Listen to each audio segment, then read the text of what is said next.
Hammaga salom. Bu videoda sizlar bilan birgalikda Python dasturlash tilida tosh qaychi qog'oz o'yinini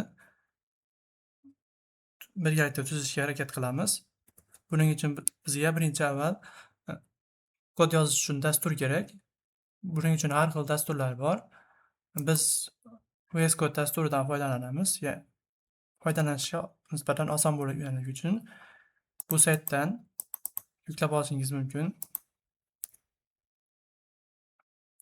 Bizda esa oldindan yuklab olingan. Shuning uchun bu dasturni ochamiz.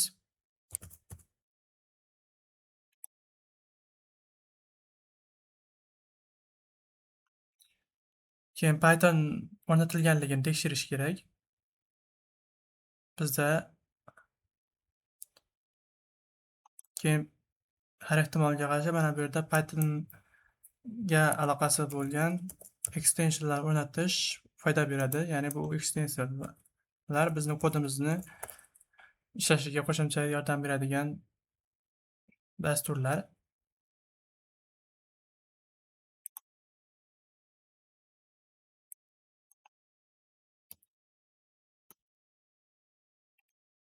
Ko'rib turganingizdek mana shu yerda bir nechta extensionlarni ko'rishingiz mumkin va bulardan eng asosiylarini o'rnatib olamiz. Bunisini va bunisini o'rnatsak ham hozircha yetadi.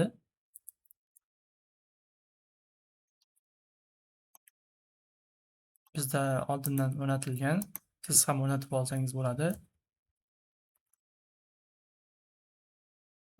Endi hozir bizda aniq boshqa papkada ochilib qo'ygan, ya'ni aniq bir papkada emas, aniq biz xohlayotgan yangi papkada emas, boshqa papkada ochilgan. Shuning uchun dasturdan chiqamiz va biz o'zimizga yangi papka ochib olamiz biror bir joydan va dasturimizga nom qo'yamiz. Tezroq topib olish maqsadida.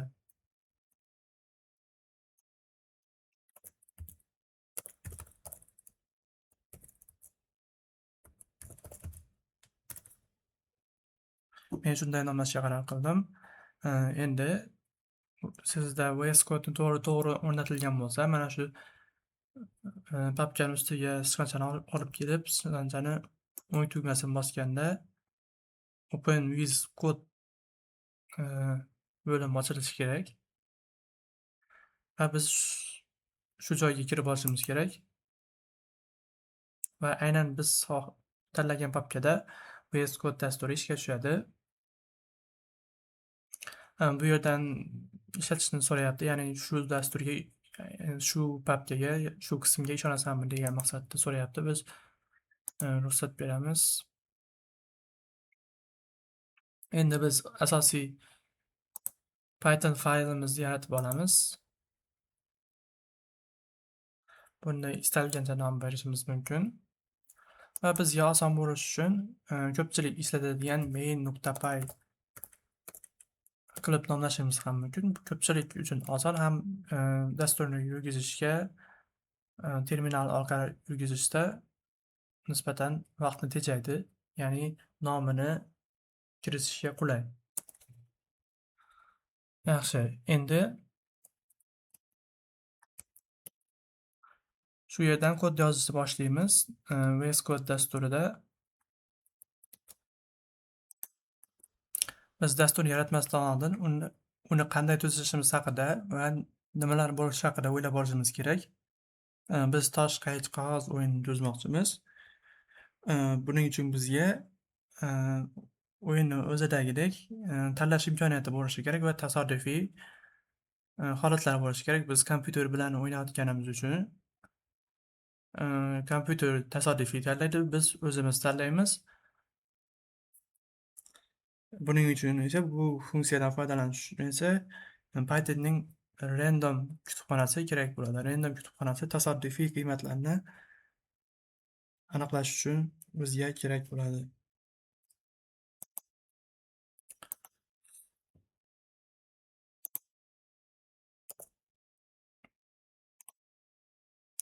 O'sha kutubxonani chaqirish uchun import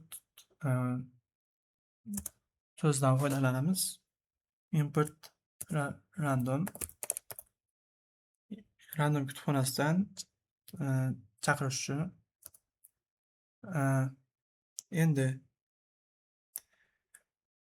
kompyuter son tanlashi kerak yoki biror bir kombinatsiya, ya'ni qaysi tosh ko'rsatishmi, qaysi ko'rsatishmi, qog'ozmi, nima ko'rsatishini bilishi uchun.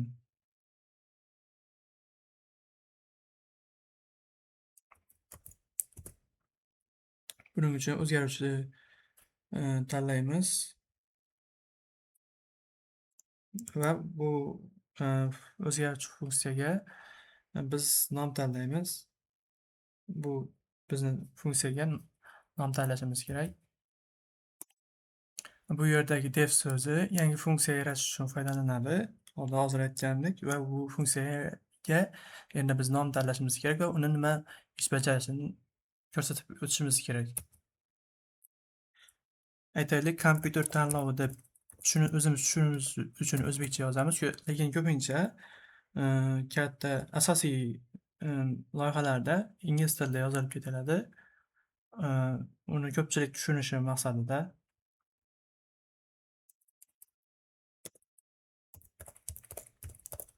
Biz bunday yozamiz va cause yozib qo'yamiz. Bu funksiyani ishga tushishi, ichiga nimalar funksiya ekanligini bildirish uchun va endi ichiga nimalar kirishi uchun. Hozir bu yerda bizga sun'iy intellekt integratsiya qilingan. Shuning uchun bu sun'iy intellektlarni o'chirib turganimiz yaxshi.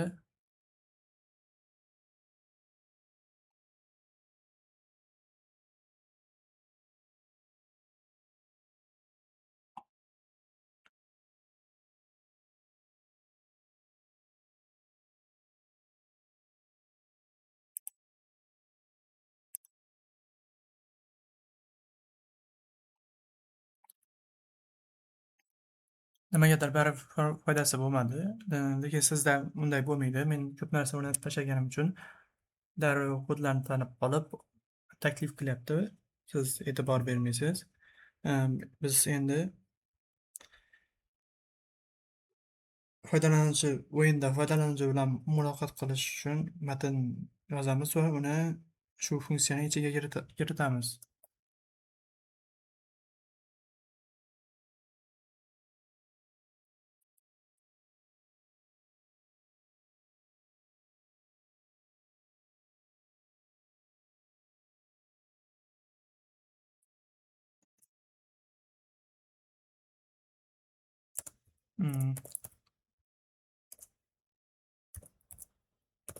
Kompyuter tosh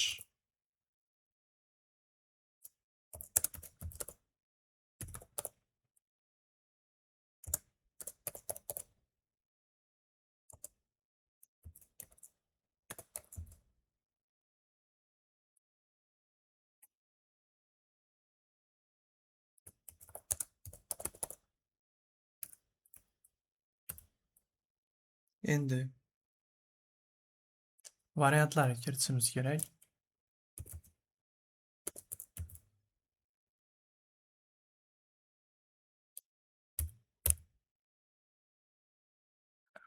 Bu hali funksiyaning ichida.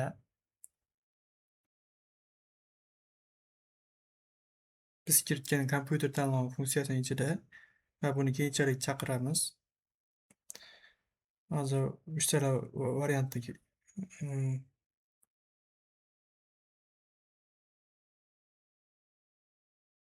tanladik. Endi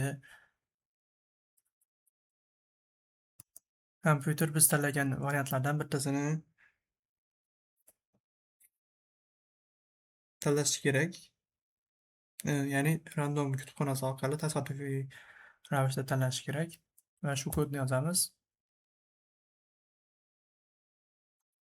Bunda endi random kutubxonasidan, Python o'zidagi random kutubxonasidan ma'lumot oladi va shu random kutubxonasi orqali, uning ichidagi funksiyalar orqali tasodifiy variantlarni aniqlaydi va mana shu uchalasidan bittasini tanlaydi.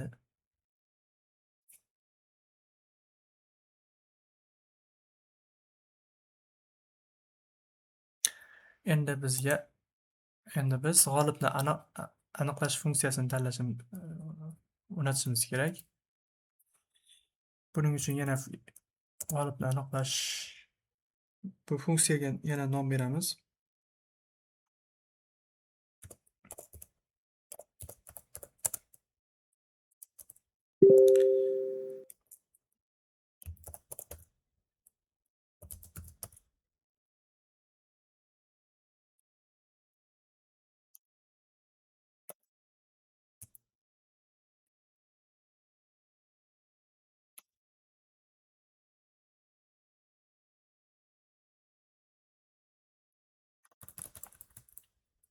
Buning uchun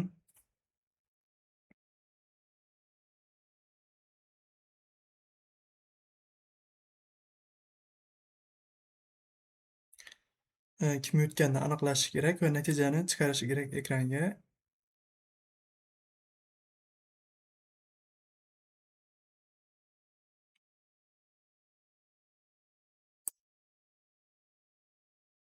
Bu yerga o'zimiz uchun yozib qo'ysak bo'ladi va interfeysda ko'rinish uchun.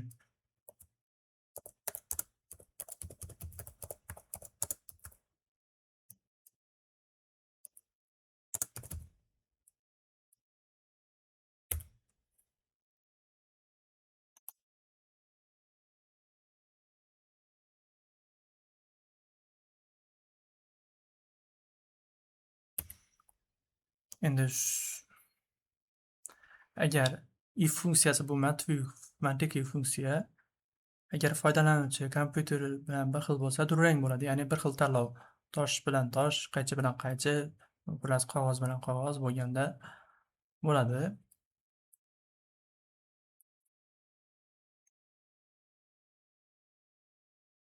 Ya'ni ikkalasi ham bir xil variantni tanlasa, foydalanuvchi yutadigan holatni kiritishimiz kerak.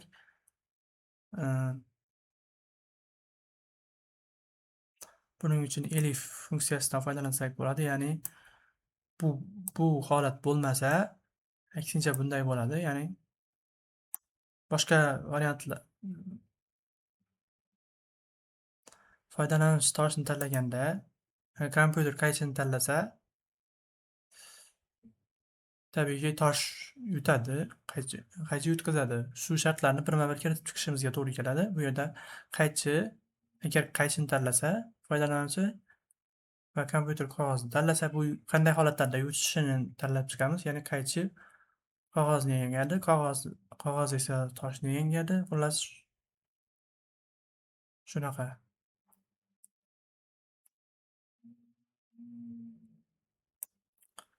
Mana bu yerni olib tashlaymiz. Biz boshqacharoq qilishimiz mumkin.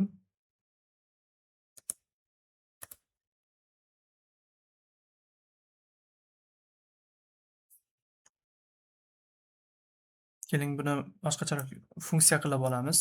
Boshidan murakkablashtirmay.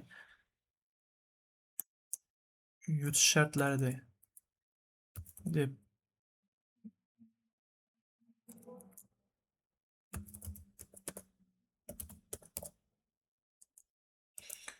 uning ichiga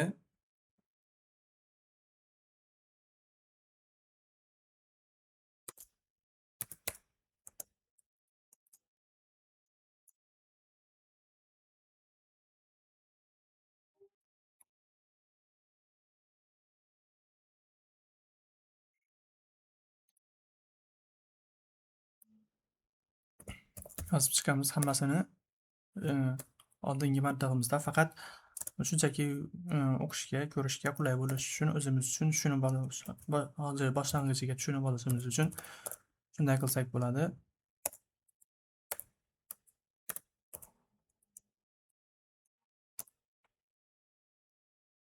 Qaychi qog'oz, qog'oz tosh. Endi esa yozib oldik.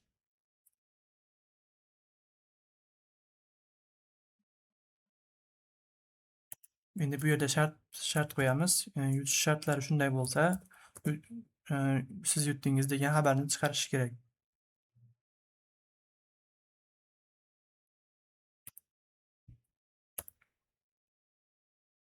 aks holda yutqazdingiz degan narsa chiqishi kerak. Ya'ni else bilan kiritamiz buni.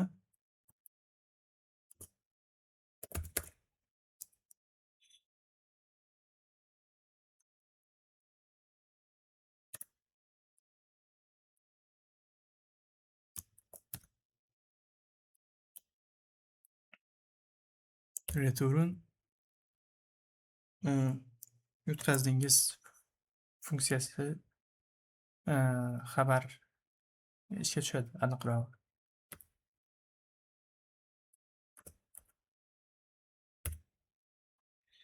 Endi natijani chiqarish hali bu o'z-o'zidan chiqarmaydi.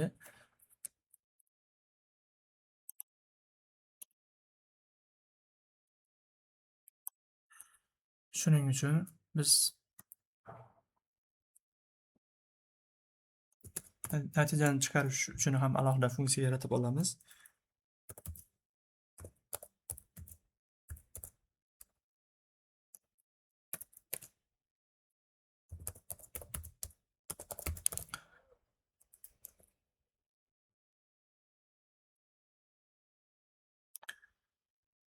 Biz oldin foydalangan foydalanuvchi kompyuter o'zgaruvchilarini shu yerga joylashtiramiz.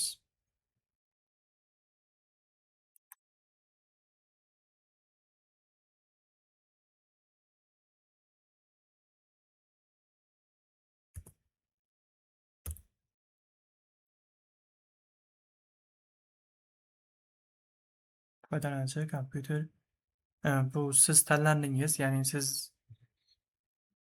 yutdingiz degan ma'noda o'qilsa bo'ladi.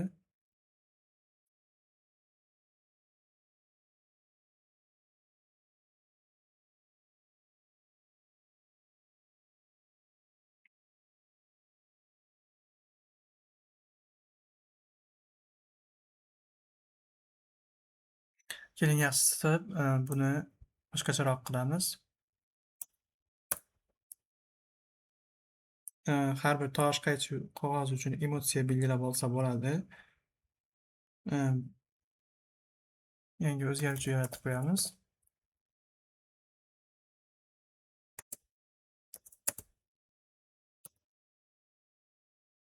Tosh, qaychi, qog'oz.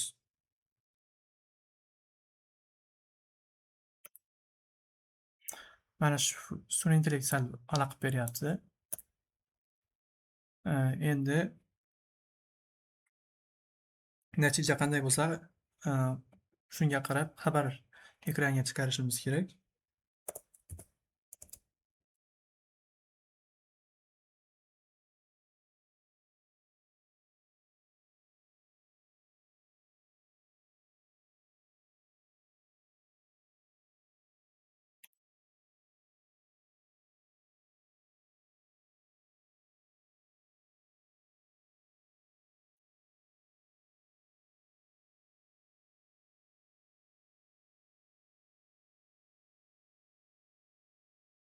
Tabriklovchi xabar chiqarishimiz mumkin. Bu yerga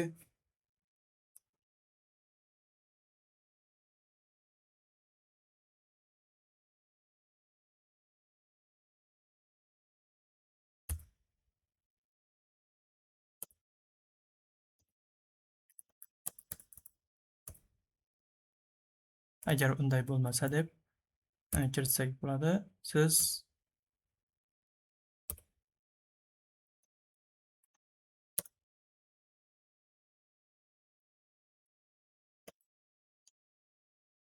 endi o'yinni boshqaruvchi funksiyaga o'tamiz. Foydalanuvchi tanlovi, natija, hammasi qanday ko'rinishi haqida.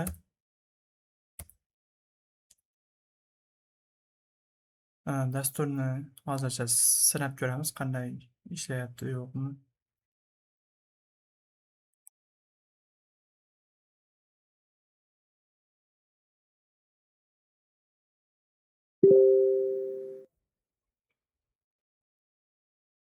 Qayerdadir xatolik bo'lgan ko'rinadi.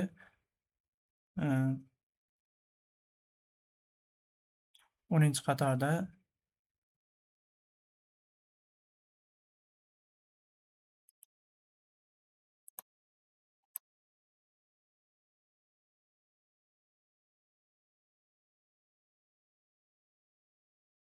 O'zim ham uncha yaxshi bilmayman, lekin shu o'yinni yaratishga harakat qilmoqchi edim.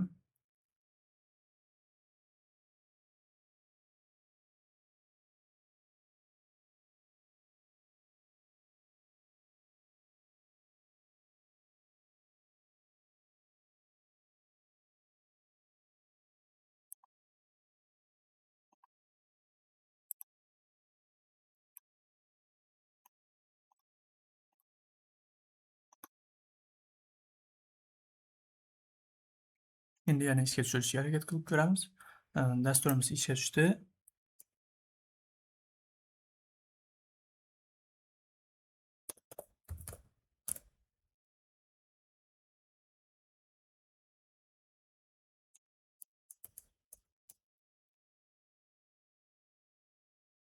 Lekin nimagadir yaxshi emas.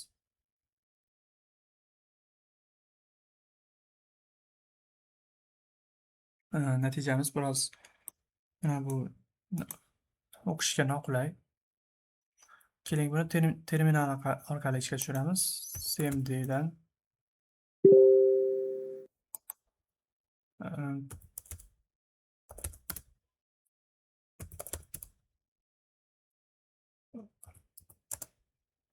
rабочий stol, ya'ni desktop papkaga kiramiz.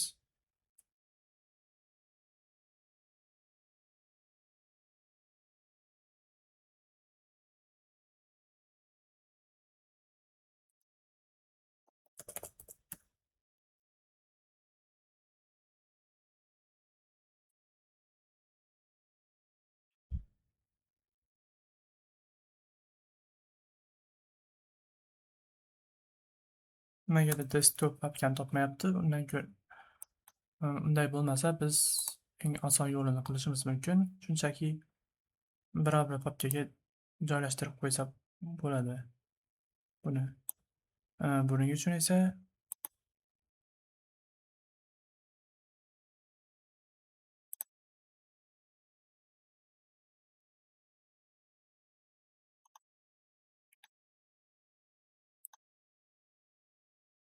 buni ko'chiramiz.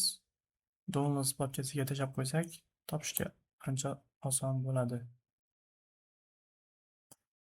Bu ko'chirilish uchun dasturdan chiqib turishimizga to'g'ri keladi va ko'chirildi. Endi terminalni ishga tushirishga harakat qilamiz. Dir downloads papkasiga kiramiz, ya'ni yuklab olinganlar papkasiga. Bu yerda o'zimizni dasturimizni topishimizga to'g'ri keladi.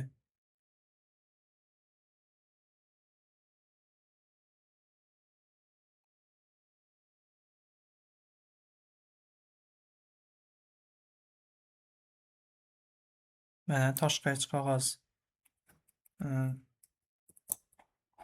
turibdi. Shu papkaga kiramiz. Nima deydi?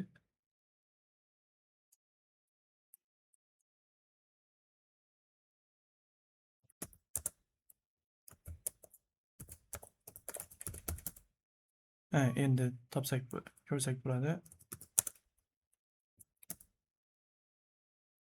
Bu papka ichida nima borligini ko'ramiz. Bizning Python kodimiz bor. Python kodini ishga tushiramiz.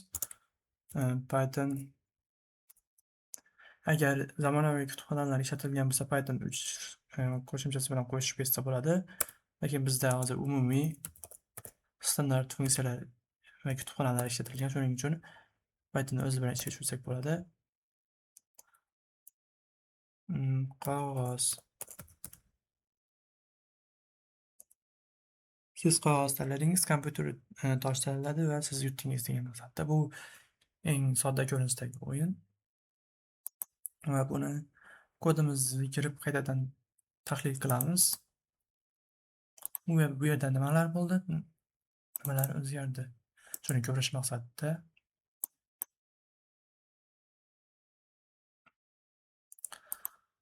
Demak, bizda asosiy qilingan ishimiz kompyuter tanlovi funksiyasiga biz o'zimizning variantlarimizni va o'sha variantlar kompyuterning qanday variant tanlashini, ya'ni random qilib oldik. Bu asosiy funksiyalardan bittasi. Shu variantlardan bittasini random tanlash kerak biz bilan kompyuter o'ynashi uchun. Shunchaki biz random dasturi bilan o'ynayapmiz.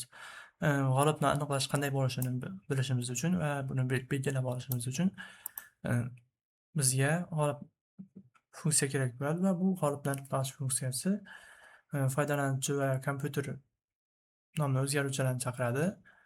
Ya'ni shular bilan ishlaydi.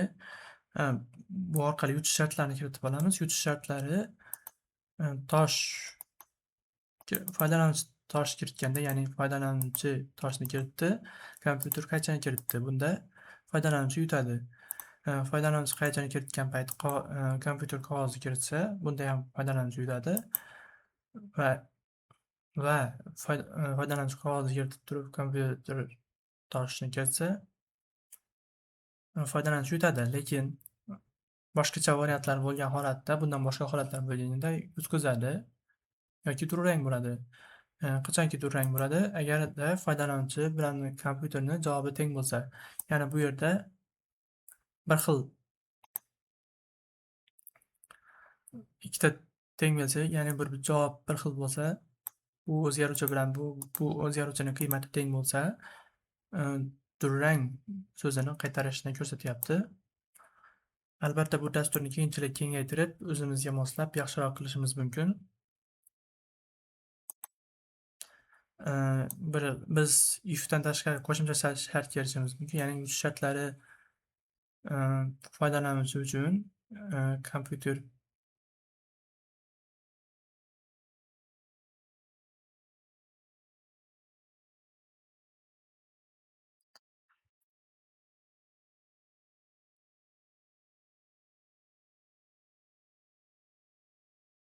bu yerda kompyuter chiqaradigan xabar, siz yutqazdingiz xabari va qanday holatlarda chiqishi. Natijani ekranga chiqarish foydalanuvchi kompyuter natija. 3 ta o'zgaruvchini chaqirib olamiz va shu o'zgaruvchilar bilan ishlaymiz o'yin natijasini chiqarish uchun. Bu yerda emojilarni belgilab olamiz. Endi siz emoji mana shu tosh chiqardingiz, foydalanuvchi buni chiqardi. Siz foydalanuvchi buni chiqardingiz, ya'ni kompyuter buni chiqardi degan ma'noda oldingi ishlatgan funksiyamiz. Endi o'yinni boshqaruvchi asosiy funksiyaga o'tadigan bo'lsak, foydalanuvchi tanlovi agarki mana shular bo'lsa, tosh,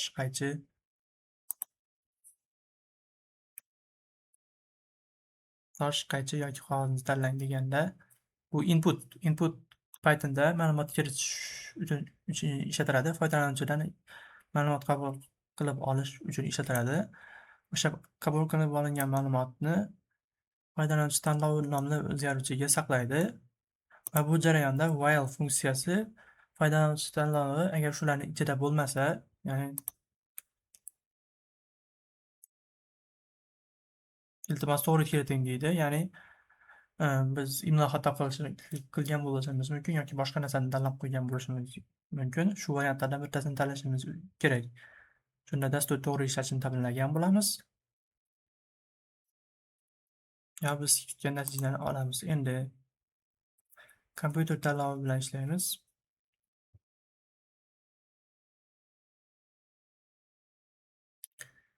Agar kompyuter tanlovi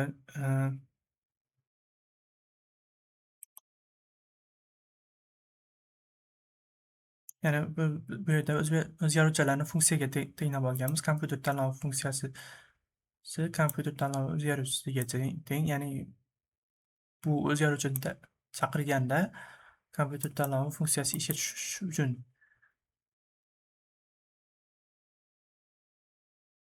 unda ham natija o'zgaruvchisini chaqirganda g'olibni aniqlash funksiyasi ishga tushishi uchun va funksiya quyidagi parametrlar bilan foydalanuvchi tanlovi, kompyuter tanlovi funksiyasi bilan birgalikda o'sha oldingi aytganimizdek foydalanuvchi tanlovi nima bo'lsa va kompyuter tanlovi nima bo'lishi natijasidan kelib chiqqan holda g'olibni aniqlash uchun ishlatiladi. Natijani chiqarish.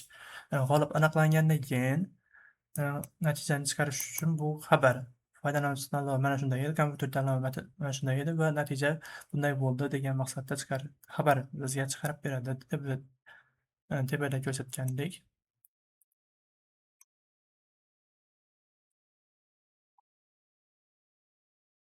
Emoji foydalanuvchi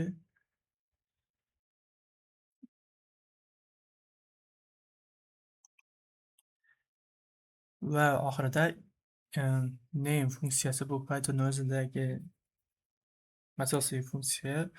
Bu dasturni to'liq ishga tushishi uchun kiritib qo'yadigan funksiya. Albatta bu juda oddiy dastur. Balkim o'zim ham yaxshi tushuntira olmagan bo'lishim mumkin, lekin men ham o'rganyapman va kelajakda yaxshiroq qilishga harakat qilib ko'raman. Siz ham o'rganib, izlanib, bundan yaxshiroq qilishingiz mumkin. Kodni tahlillab ko'rib, o'zingizga moslashtirishingiz mumkin. Bu boshlang'ich video uchun eng sodda ko'rinishi edi. Video shundan iborat edi. Hammaga rahmat. Keyingi videolarda ko'rishguncha o'z fikrlaringizni, savollaringizni yozib qoldirishingiz mumkin.